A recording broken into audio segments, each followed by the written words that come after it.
लक्ष्मी ही अक्सर रोड़े अटका।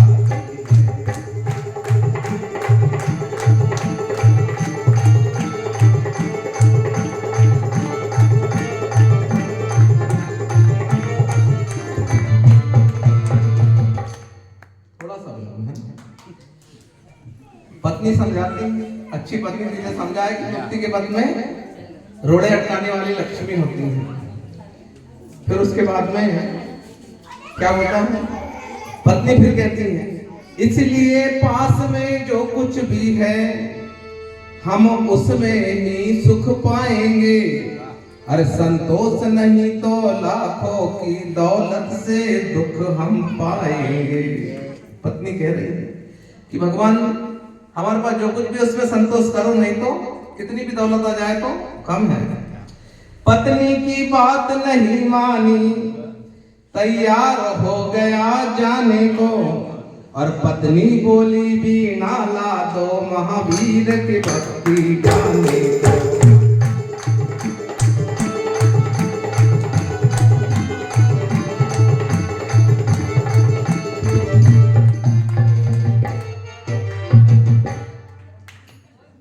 कई बार ऐसा नहीं होता, अभी तो मोबाइल का जमाना है, पति चले भी जाए तो बात रोज होते रहते हैं।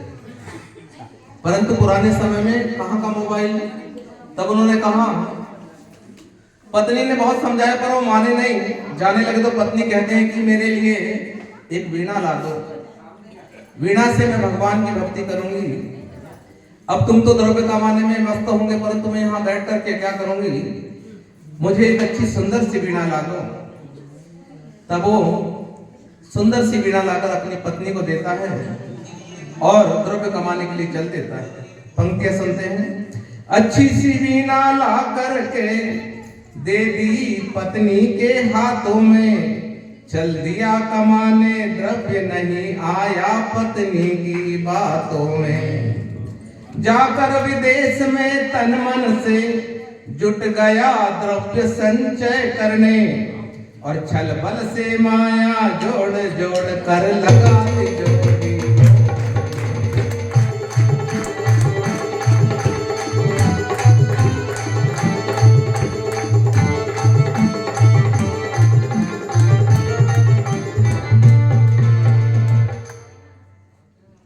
पत्नी की बातों में नहीं आया, विदेश चल देता, धन कमाने लगता है, और समय कितना भी बड़ा हो धीरे धीरे बीतने लगता है।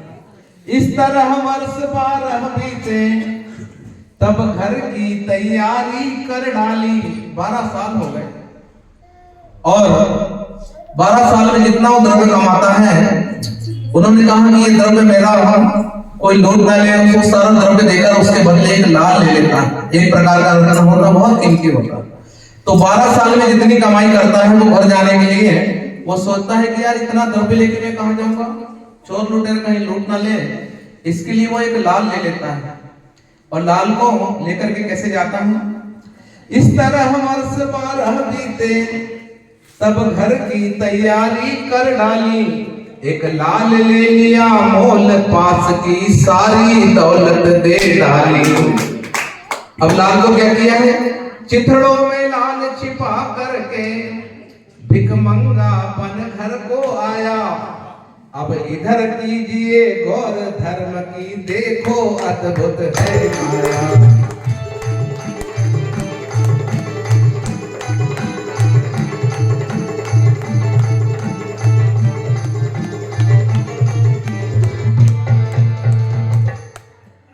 चिथड़ों में उस लाल को छिपा करके अब घर को आता है।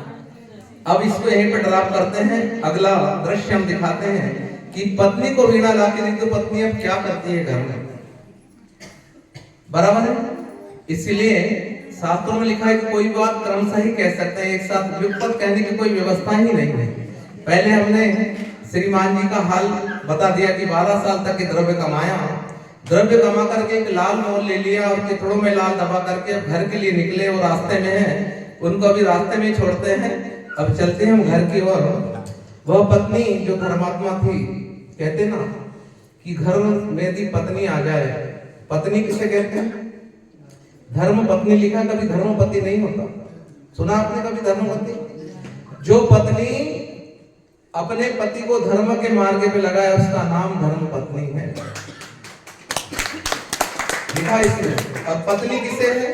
जो पति से तनी तनी रहे उसका नाम पत्नी, और जो धर्म के कार्य में लगाए वो धर्म पत्नी। इसके लिए विवाह जब होता है ना, तब 7 फेरे होते हैं, तब वहां पर वचन होते हैं कि धार्मिक कार्य में मुझे किसी प्रकार का आप प्रतिबंध नहीं लगाओगे, कभी मना नहीं करोगे, कभी मंदिर जाने के लिए, कभी चौका लगाने के लिए, ये वचन होते हैं उसमें।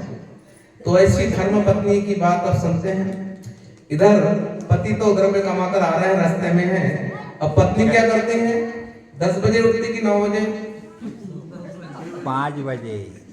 पत्नी उठती बड़े सुबह, पत्नी उठती है बड़ी सुबह, महावीर की पूजा करती है, फिर भी नाले महावीर प्रभु का गान हृदय से करती है। और फिर क्या होता है?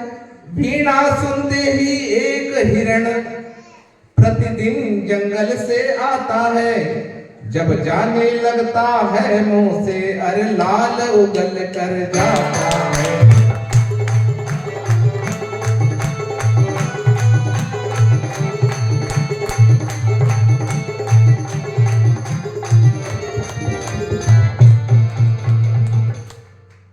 प्रातः काल उठ करके सबसे पहले भगवान महावीर स्वामी की पूजा करते हैं। कौन? वो पत्नी हुई। और लिखा ही है शास्त्रों में, प्रथम हो देव की पूजा, करे फिर काम हम दूजा। श्रावकों के कितने कर्तव्य बताए हैं? 6। और 6 में से पहला बोलो ना कौन सा है? देव पूजा। इसके लिए कितना धन्य है आप, कितना आनंद होता हमको कि हमारी तीनों वेदियां भरी रहती। नीचे अभिषेक करने वाले बढ़िया समय पे अभिषेक करते, दोपहर बीच की वेदी में आदरणीय संतोष कुमार जी काड़े अपने भक्तों को लेकर के अभिषेक करते। ऊपर का सन्नी भैया ने कब्जा कर लिया, सारे अपने युवा टीम को लेकर के, जिसको जितने बजे आना उतने बजे आओ। कितना पवित्र काम है ये। भगवान की वाणी कौन लिखा ना? भगवान की आज्ञा क्या है? भगवान की आज्ञा क्या है? पहली आज्ञा उनकी है कि श्रावकों के लिए देव पूजा। जो देव पूजा कर रहे हैं वो भगवान की आज्ञा में ही चल रहे हैं, और जो भगवान की आज्ञा में नहीं चल रहा वो काय का धर्मात्मा। इसके लिए सबसे पहले वो पत्नी उठती और भगवान महावीर स्वामी की पूजा करते हैं। और जितने लोग आज अभिषेक कर रहे हैं ना, नियम से उनके पुण्य का होता है। इतने प्रकार के कर्मों की निजरा कर रहे हैं, कह नहीं सकते। आचार्य श्री ने कहा है कि इतने प्रकार के पाप, हम रास्ते से जा रहे हैं, सामने सामने 1 मिनट के लिए हम बच जाए, 1 सेकंड के लिए, और सामने एक्सीडेंट हो गया, तब हम क्या कहते हैं कि कोई नेकी हमारे आड़े आ गई। नहीं बोलते हो? वो नेकी क्या है? यही परमात्मा की आराधना। हम विचार करो कि उस जगह हम होते तो, कई बार नहीं था हमारे साथ ऐसी घटना होती, हम क्यों बचे?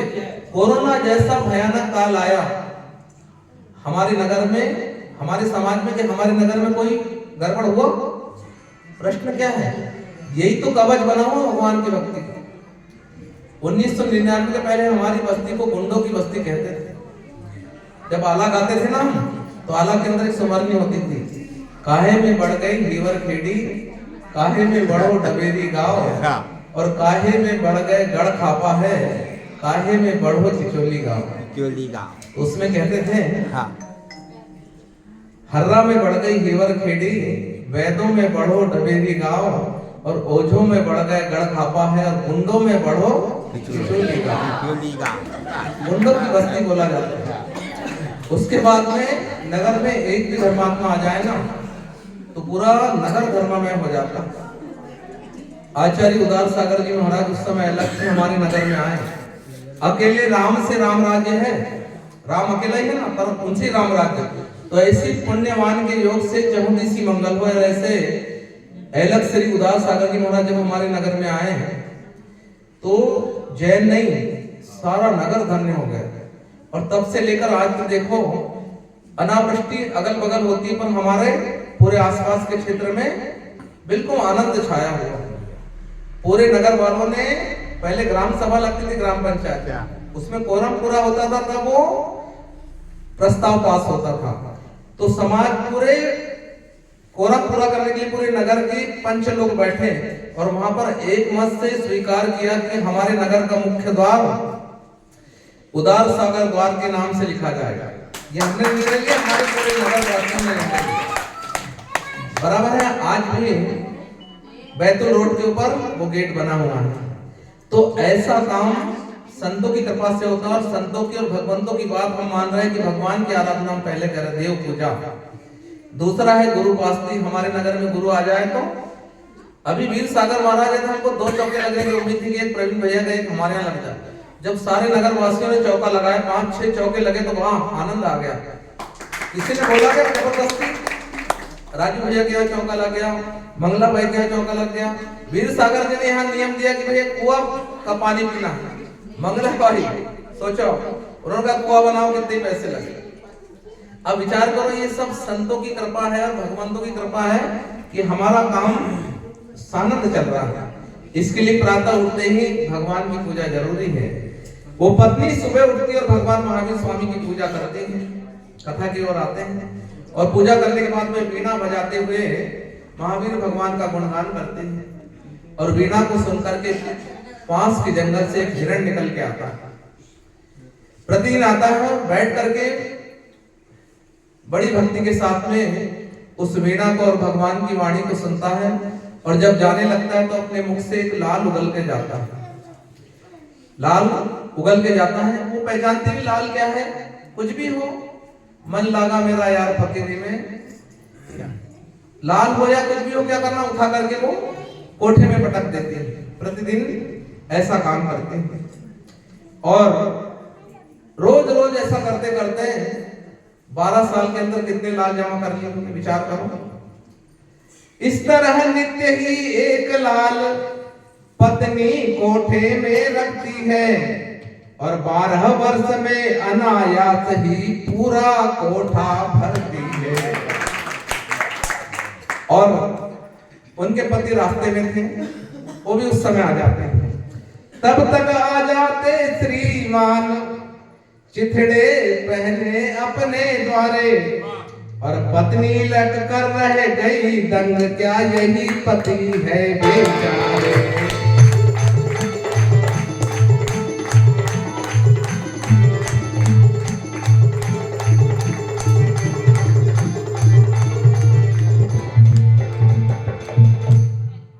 पत्नी को चिथड़ों में लटके देख करके वो पत्नी को ही अपने पति को तो अच्छा देखना चाहती, परंतु घर से तो अच्छे गए थे, ये चिथड़े पहनकर कौन आ गया, क्या ये मेरे पति बेचारे हैं?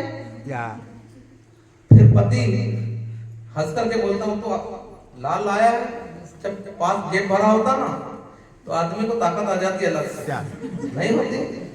तो वो हंस करके क्या कहता है, हंसकर बोला क्या घूर रही, पत्नी से कहता है, हंसकर बोला क्या घूर रही, मैं लाखों की दौलत लाया हूँ, ठग छीनन ले दौलत मेरी, भिख मंगा बनकर आया हूँ।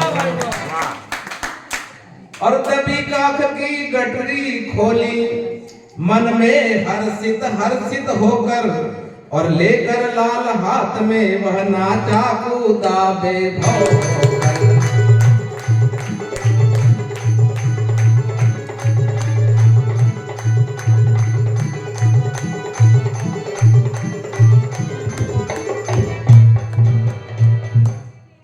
पत्नी से कहता कि क्या बोल रही हो, लाखों की दौलत लाया और लाल को निकाल करके हाथ में लेकर खूब नाचने कूदने लगता है। फिर कहता है पत्नी से, दिन रात परिश्रम करके मैंने मुश्किल से इसे कमाया है और तू भी इसकी पूजा कर ले, ये बड़े भाग से आया है। क्या कहती है, 12 साल मैंने मेहनत की और ये कमा करके लाल आया हूँ, बड़े भाग से आया है, तो भी इसकी पूजा कर ले। फिर पत्नी कहती है, क्या कहती सुनो, पत्नी बोली पूजा करूं, क्या बात कह रहे खड़े हुए, और इस कोठे में इससे अच्छे लाखों पत्थर भरे हुए।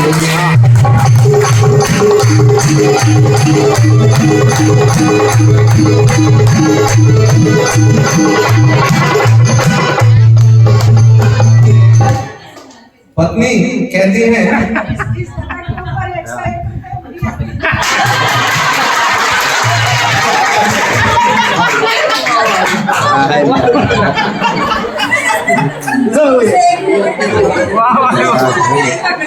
कोई बात नहीं, उनका भाव है, चलो कोई बात नहीं। भाव बने हैं। आनंद आ गया। पुराने समय में ऐसे तो होता था। चलिए, पत्नी बोली चलते कथा की ओर।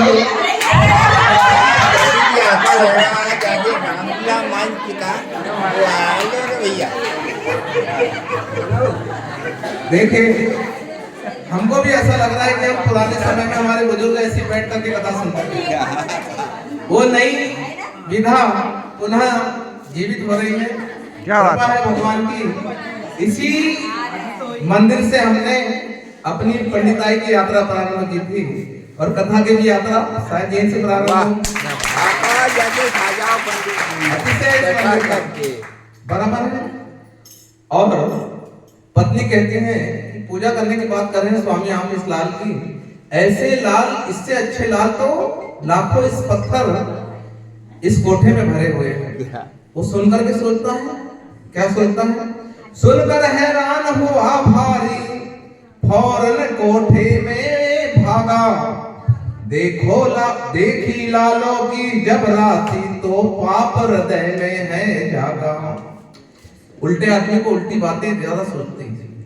लाल देख करके प्रसन्न होना था तो वो उल्टी बात सोचता है। क्या सोचता है? कोठे में जब लाल देखा तो पाप उसके मंदिर में आया। सोचा, पत्नी से कहता है, पत्नी से बोला सत्य बता, ये लाल कहां से आए हैं? हो गया प्रेम किसी राजा से, जिसने ये रतन लुटाए।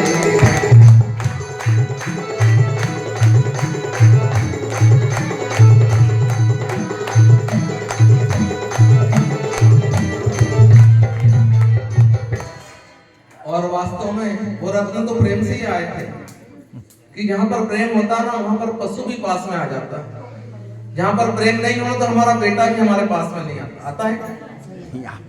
जब पिताजी गुस्से में हो तो पप्पू भी अपने पिता के पास नहीं बैठता, नहीं बैठता। इसके लिए प्रेम दो। प्रेम ही दुनिया की सबसे बड़ी दो। क्या घट प्रेम न संचरे, तो घट जान मसान। बराबर है। उस हृदय को मसान के समान कहा जिसके अंदर प्रेम नहीं है। स्वयं नारायण श्री कृष्ण की बात ले लो, भगवान राम की बात ले लो। भगवान राम जैसे बलभद्र जब जटायु घायल हो जाता अपनी गोद में रखकर उनके नैनों से नीर बहता। देख पराई पीर को जिसके नैनों से नीर बहता है, उसके भीतर मेरी दृष्टि में महावीर रहता है। उस प्रेम के कारण वो कहते हैं कि हो गया प्रेम किसी राजा से, जिसने रतन लुटाए। तो वो क्या कहती हैं कि वास्तव में प्रेम के ही कारण ये रतन आए हैं। बोलती हैं, पत्नी बोली तुम सत्य कहते, यह रतन प्रेम से आए हैं। बिना प्रेमी अरे एक हिरण, जिससे ये मैंने पाए हैं। प्रेम के कारण ही रतन आए हैं। बिना प्रेमी एक हिरण जंगल से आता है और उसी से रतन पाते हैं। सुनता है भजन नित्य प्रभु के, जब जाता लाल उगल जाता। हो गए वर्ष 12 लेकिन बिन नागा किए रोज आता।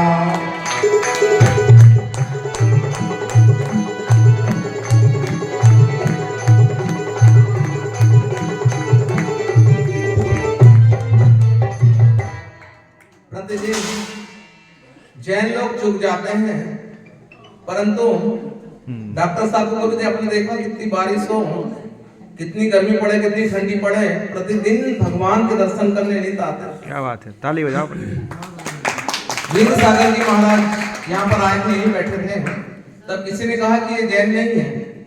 तब उनको पता चला कि उन्होंने लाखों की दान यहाँ संपत्ति दी है। उसके बाद में प्रतिदिन जिन्हें भगवान के श्री चरणों में आते, तक उन्होंने कहा कि जैन से बढ़कर ये जैन कौन है? जैन के घर में जन्म लेने वाला जैन नहीं, वो तो नाम का जैन है, कर्म का जैन। भगवान महावीर स्वामी ने लिखा है कि मनुष्य जन्म से नहीं कर्म से महान बनता है। एक शूद्र व्यक्ति भी यदि श्रेष्ठ धर्म का पालन करता तो भ्रष्ट मुनिराज से श्रेष्ठ है।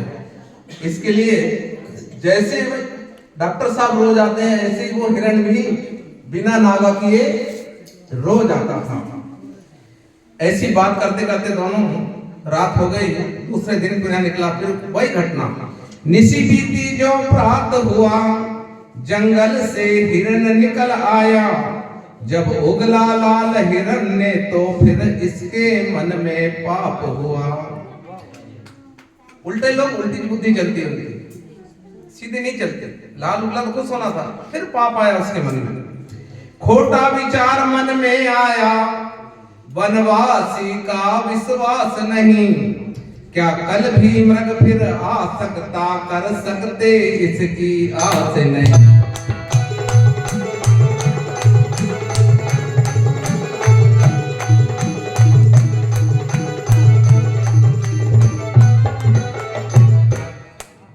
कल भी फिर वनवासी का क्या विश्वास आया नहीं आया। अब खोटा विचार, कल धनुष बाण में लेकर के निश्चित मृग मार गिराऊंगा।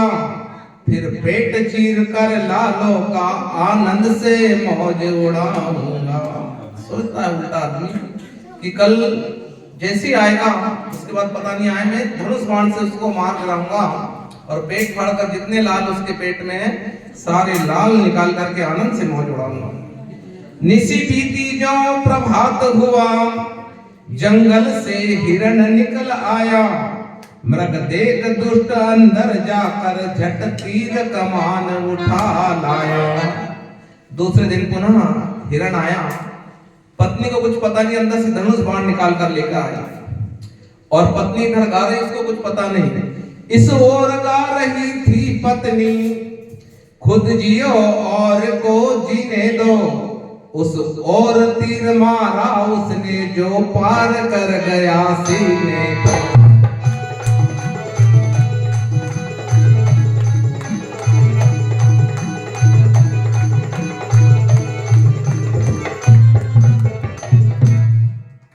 इधर पत्नी गा रही जियो और जीने दो, उधर उससे तीर मारा ऐसा पापी ने कि हिरण के सीने में लग गया वो तीर।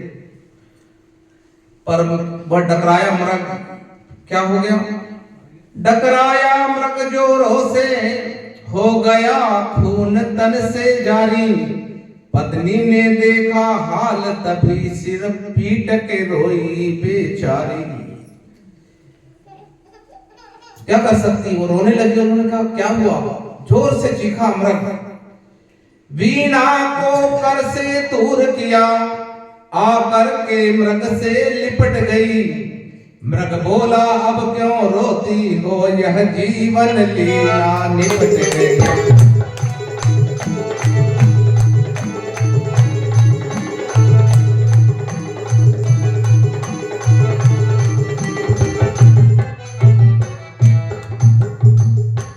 आज कितना निष्ठुर हो गया जी। पशुओं को प्रतिदिन आपने देखा होगा, पहले काली पन्नी की एक दो दुकानें लगती थी, आज जगह जगह दुकान लगती। इतने दुष्टुर हैं, इतने जल्दी पशुओं को मारते हैं वो पता नहीं चलते। गले में सूजे जैसा कुछ लगाते हैं, जैसे हम गाजर मूली काटते हैं ऐसे पशुओं को काटते हैं। उनकी बुद्धि देखो कहां पर, कैसी निष्ठुर हो गई, संवेदना कहां नष्ट हो गई। यहाँ पर वो मृग न कोई जात का, ना पात का, ना कुछ नहीं। वो मृग प्रतिदिन आकर के भगवान की वाणी सुनता था, बस इतना उनसे नाता था, बराबर। पर उस मृग को इस अवस्था में देखकर मृग से जाकर के वो लिपट जाते हैं। उसका नाम धर्मात्मा है, उसका नाम सज्जनता है, मानवता है। हम आकृति से मानव हैं पर प्रकृति से मानव नहीं है। मानव कब होंगे? मानव किसको कहते हैं? जिसके अंदर मानवता वो मानव, जिसके अंदर इंसानियतता है वो इंसान, जिसके अंदर आदमियत है वो आदमी। इसके लिए आदमी बनना पहले जरूरी है। धर्म बात की बात है, पहले एक दूसरे के किसी के दुख में यदि हम दुखी हो गए, सच्चे धर्मात्मा हम। परंतु हम दूसरे को दुख को देकर के खुश होते हैं। पड़ोसी के घर में यदि बड़ा सामान आ गया, हमारे को दुख हो जाता है, नहीं हो जाता। परंतु पड़ोसी के यहाँ दुख पड़ गया तो हमारे खुशी में कारण बेटा बहुत बिलख रहा, मजा आ रहा है। इसका नाम धर्मात्मा नहीं है। यही तो लिखा है जिनवाणी में कि देख दूसरों की पीड़ा को हमारे मन में भी करुणा आनी चाहिए। तो वो मृग से जाकर के लिपट जाती है। बराबर है। मृग कहता है कि बहन अब ये जीवन लीला निपटने वाली। तब वो क्या कहती है, मृग क्या कहता है, हमारा अंतिम समय आता है हम क्या बोलते हैं कि भाई जलेबी खाना है, पानी पीना है, डॉक्टर ले बुलाओ रे।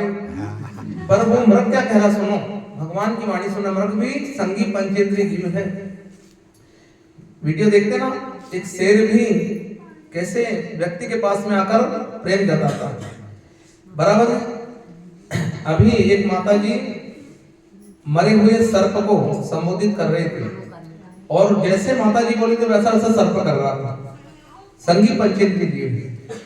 तो हम सोचते कि हमें होशियार है कि नहीं। वो मृग भी सोच रहा था कि मैंने इतने समय भगवान की वाणी सुनी, अब मेरी सांस निकलने वाली तो क्या कहते हैं कि जब तक इस तन में सांसा है, लिपट गई उससे। तो कहता है कि मेरी जीवन लीला निपटने वाली है बहन, अब तो सुन ले। जब तक इस तन में सांसा है, अरबीना से गीत सुना दो तुम, खुद जियो और को जीने दो, महावीर की वाणी गाओ।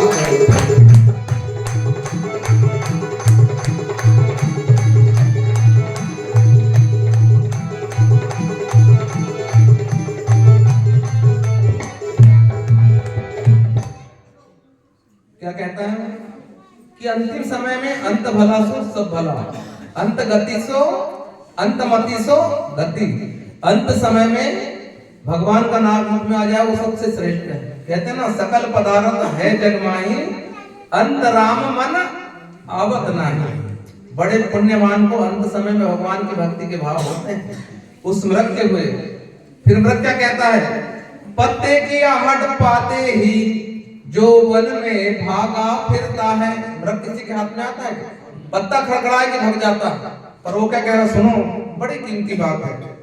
पत्ते की आहट पाते ही जो वन में भागा फिरता है, तेरी वीणा के कारण वह तेरे द्वारे पर मरता है।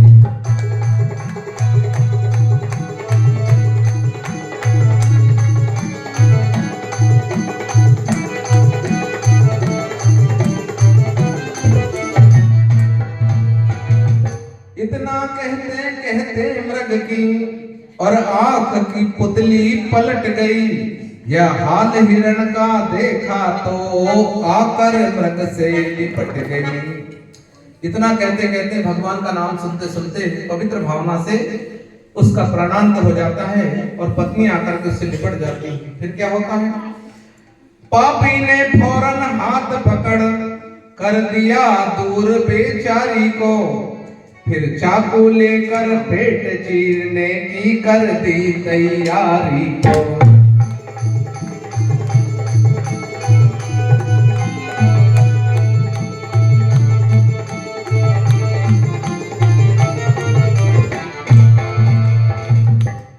पत्नी बोली, स्वामी तुमने, पत्नी उनसे लिपट जाती तो हाथ पकड़ कर जरा सोचिए कितना निष्ठुर, कितना लोभी, लोभी कितना पाप करे इसलिए लोभ पाप का बाप अब इस लाइन में आने वाला है।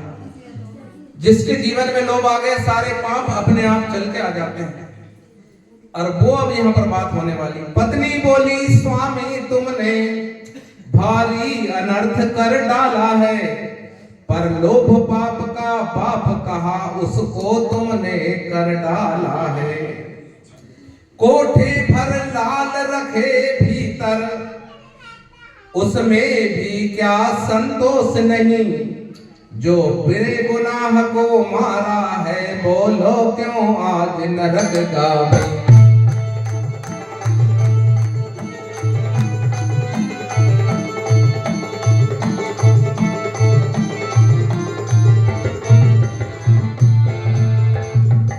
ये सोच धर्म की बात है। सोच धर्म मतलब संतोष, सबसे बड़ा धन। गज धन बोलते ना, जब आवे संतोष धन सब धन सूर्य समान। इसके लिए संतोष मन में नहीं तो करोड़ों अरबों की दौलत से जैसे इसने कितना आनंद कर दिया ऐसे हमारे जीवन में नहीं होता। साईं इतना दीजिए जामे कुटुम समाज जामे कुटुम समाज में भी भूखा ना रहूं, साधु भी भूखा नहीं। पर जो भगवान की भक्ति करता ना उसके पास क्षमाक्षम दौलत आती है। पैसा और पानी कहां से आए पता नहीं चलता। एक स्टोव लेकर के जैन साहब अपने चंदावली नगर से बैतूल में आए थे। वो भले हंस रहे हो पर वो सच्ची बात है। क्या उसके बाद में जिनेंद्र भगवान के मंदिर से जब से नाम ही जिनेंद्र है, जिनेंद्र की भक्ति नहीं करे तो कौन करेगा। जब से भगवान के श्री चरणों में जुड़ा है कई लाखों का दान दे चुके हैं, बराबर है। इसलिए जो भगवान की भक्ति करता ना कहां से पैसा आता पता नहीं चलता। और वो तो आएगा ही आएगा और वो भगवान की भक्ति में खर्च करेगा, पर वो लोभी नहीं कहलाएगा। धन वाले से कभी ईर्ष्या मत करना, धन उसके पुण्य से आ रहा है उसको तो अपना मानना, परंतु ऐसा लोभी नहीं बनना जैसा ये बना है, बराबर है। बस थोड़ी सी और कथा है। वो कह रही है कि कोठे भर लाल अंदर रखे हैं तो भी उस लालों में तुम्हें संतोष नहीं, बेगुनाह को तुमने मारकर नरक का सामान तुमने तैयार कर लिया है। फिर कहती है कि अब भी शांति नहीं मन में जो मरे हुए को मार रहे, क्योंकि हाथों में चाकू लेकर वो मरे हुए का पेट चीरने लगता है। हमारे यहाँ पर भी कोई यदि सम्मानित व्यक्ति यदि देहांत हो जाए हम उसका पोस्टमार्टम नहीं करने देते, भैया उसकी मिट्टी खराब मत करो ऐसा बोलते हैं ना। तो यही बात यहाँ पर है कि हमारा सम्मानित व्यक्ति है उसकी मिट्टी खराब ना हो। बस 5 मिनट में कथा पूरी हो रही है। अब भी शांति नहीं मन में जो मरे हुए को मार रहे, बस करिए नाथ बहुत हुआ हम बारंबार पुकार रहे। जीते जी स्वामी आप मृग को नहीं तुम छू पाओगे, पहले मेरी गर्दन काटो फिर इसको हाथ लगाओ।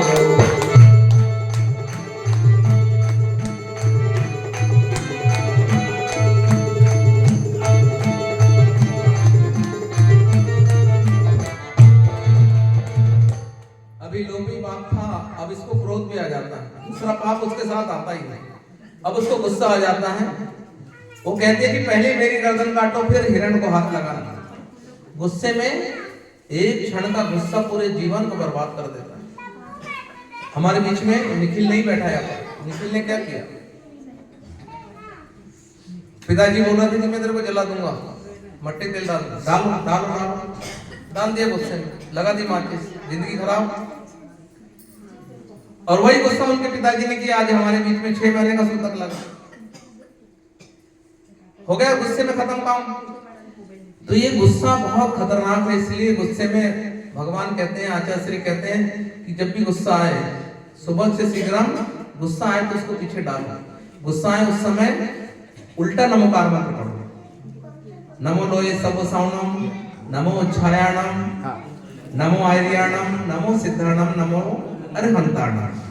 ऐसा उल्टा नमोकार मंत्र पढ़े, जो गुस्सा इस समय है वो अगले क्षण नहीं रहेगा, क्योंकि जो उसकी क्वालिटी एकदम अभी तेज है थोड़ी देर बाद में वो शांत हो जाएगा।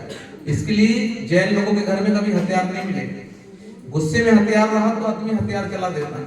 इसके लिए जैन लोग क्या करते हैं, जब गुस्सा आता है तो गड़ी उचकाते हैं, गड़ी वाली रुक रुक रुक, और जब तक उचकाने लगते हैं तब तक ये क्रोध की क्वालिटी थोड़ी सी डाउन हो जाती है और वाला भाग में जाता है। उसका नाम जैन है। सर्प किसी को काटता तो नहीं पर फुफकारता जरूर है, फुफकारने में कहां दोष है, सही दोष है। तो ऐसे ही उन्होंने कहा कि पहले मेरी गर्दन काटो फिर इसके हाथ लगाओगे। अब वो क्या कहता है, गुस्सा बहुत खतरनाक होता है। वो पाप से अब लोभ से अब गुस्सा आ गया, गुस्से में मार दिया चाकू, पत्नी का शीश काट डाला, और मग पड़कर मृग तृष्णा के पीछे मृग का पेट फाड़ डाला।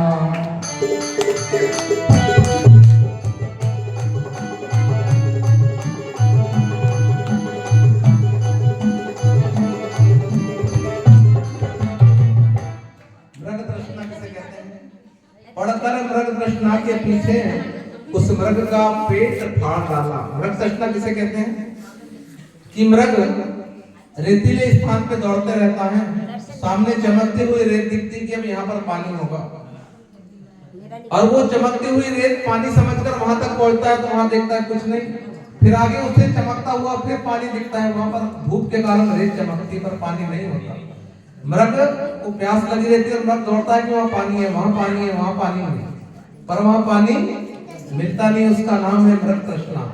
ऐसे ही हम एक पेटी भर लेते हैं, 2 पेटी भर लेते हैं, 3 पेटी भर लेते हैं, इसमें संतोष उसमें संतोष, और वो मृग तृष्णा है।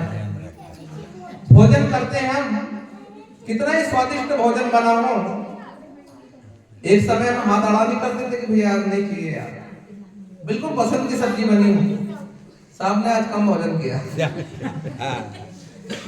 है ना, फिर हाथ अड़ा कर देते, फिर खूब आड़ा किया तो आधी ले लेते, फिर एक समय ऐसा तो यार अब तो बिल्कुल नहीं चलेगा। जब पेट भर जाता है तो हम हाथ आड़ा कर देते हैं, और पेटी भरती है तब हाथ आड़ा क्यों नहीं करते? और आने दो। उसी का नाम मृग तृष्णा है। उसी की कथा हम सुन रहे हैं कि गुस्से में मार दिया चाकू, पत्नी का शीश काट डाला, बढ़कर मृग तृष्णा के पीछे उसने मृग का पेट फाड़ डाला। अंतिम लाइनें हैं, पर अशुभ कर्म कर पुण्य लाभ, बोलो किस किसने पाया है? कोई पा सकता क्या? कई बोलते हैं कि हम पाप करते हुए सुखी है, वो उनकी भूल है। पूर्व पुण्य उसके पल्ले में पड़ा है, परंतु वो पुण्य हटते ही फिर तकलीफ में आना है। कई लोग बोलते थे कि भैया दुनिया भर के पाप कर रहा है, आज सारी सुख संपत्ति हमारे पास है। पाप करने से सुख संपत्ति नहीं है, पाप करने से सुख संपत्ति तो जब पुण्य करने से क्या नरक में जाता क्या आदमी? पुण्य करने से ही सुख संपत्ति आती है। वो पूर्व पुण्य का भोग तू भोग रहा है, तेरा उदय में है। तुलसीदास जी ने लिखा है कि जब तक तेरे पुण्य का बीता नहीं करार, जब तक तेरे पुण्य का बीता नहीं करार, तब तक तुझको माफ है, अवगुण करो हजार। कितने ही प्रकार के बोलते ना, कई लोग बोलते हैं कि आड़े से लघु शंका करता है आदमी, नहीं है, जब अतिशी होती ना तो वहां से ऊपर से, तो यही तो अतिशी है। तो यही कह रहे हैं ना कि उसके पूर्व पुण्य उदय में था, परंतु अशुभ कर्म का पुण्य लाभ बोलो किस किसने पाया? अशुभ कर्म कर पुण्य लाभ बोलो किस किसने पाया है? खोटे कर्मों का खोटा फल पहले से मिलते आया।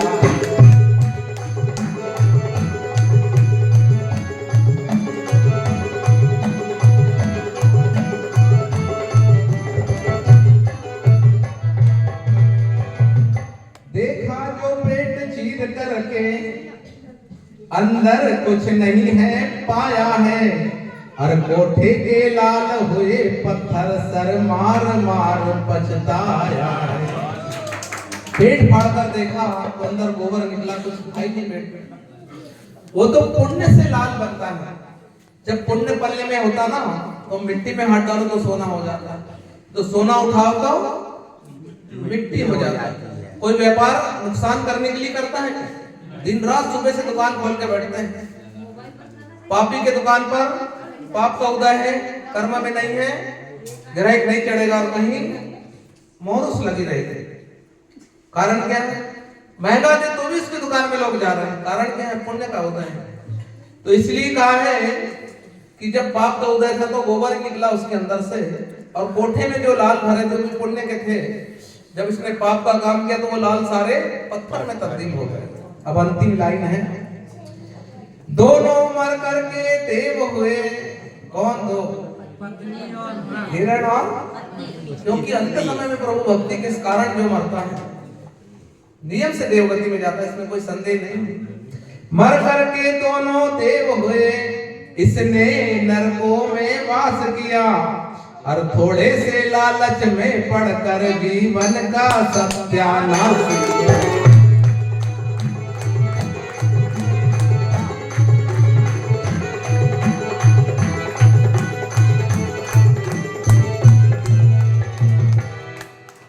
ये सच्ची कहानी हमारे शास्त्रों की है, इसको इस विधा में आपके सामने प्रस्तुत की है। इसी विधा के अंदर सुकुमाल मुनि की कथा, ठीक है, मनोवती की कथा, जो गजमोती भगवान को चढ़ाने का लाभ लेते हैं वो कथा, और मैना सुंदरी की कथा लगभग 4 या 5 दिन चलते हैं, एक दिन में पूरी नहीं होती। कभी मौका मिला तो जरूर हम बैठ कर इसको श्रवण करेंगे। आज चलते हैं, बस 2 मिनट में हम पूरी बात करते हैं कि आज हमारे नगर गौरव सुबह सागर जी महाराज किसी पुण्यवान की कृपा से ही इतनी पूरा मंदिर भरा है। सभी लोग बैठे हैं क्योंकि हमारे गुरु है, हमारे नगर गौरव है। आते हैं 5 मिनट में विनयांजलि सभा हम प्रारंभ करते हैं कि हमारे गुरु के बारे में अपने विचार बस। इतनी देर तो बैठे, थोड़ी देर और बैठे, क्या बिगड़ता है? यही तो गुरु की